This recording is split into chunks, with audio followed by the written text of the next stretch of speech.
Well, this is crazy. The UN has had 101 staff members killed in the war between Israel and Hamas, and this has happened inside Gaza. Uh, who has ever been doing these killings should definitely be punished for war crimes.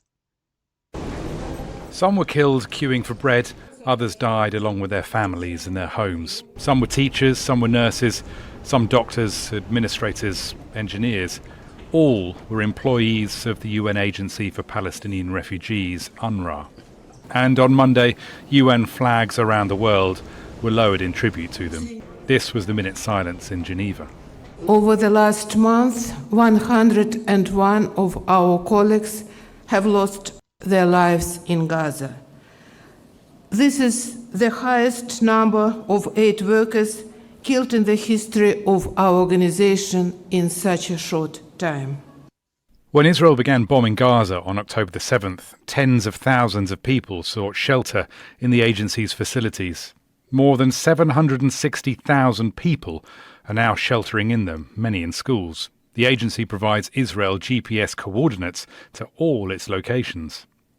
UNRWA says its schools and shelters are overcrowded. 60 have been damaged by Israeli attacks, and the agency cannot protect those facilities in the north of the Gaza Strip. And for its Why is the Israeli government attacking these facilities instead of avoiding them? They have the locations of where they are. They should be able to easily avoid, airstriking in the area so that these buildings don't get damaged and innocent people don't die. staff, the war on Gaza has been the worst crisis for the United Nations humanitarian workers in the organisation's history. In fact, it's not even close. The next worst moment for the UN was a suicide bombing in Abuja, Nigeria, in 2011, killing 46, less than half the current Gaza total. UNRWA provides Palestinian refugees with education, health and social services, but it's long been under pressure. Israeli Prime Minister Benjamin Netanyahu wants it disbanded for allowing Palestinians to inherit refugee status from their fathers. This keeps alive their right to return to lands taken in 1948.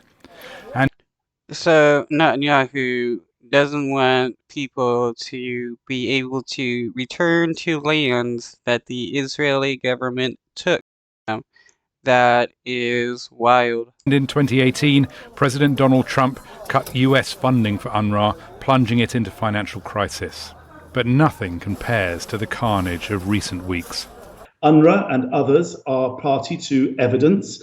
These attacks are happening inside UNRWA installations. 60 have been impacted, and just yesterday an UNRWA guest house in Rafah was hit only an hour and a half after international staff members left. So that evidence can be gathered, and the key question is what can happen, because we have prima facie evidence of potential war crimes, and that something has to happen. That has to turn into justice, and the key question for us is how that happens.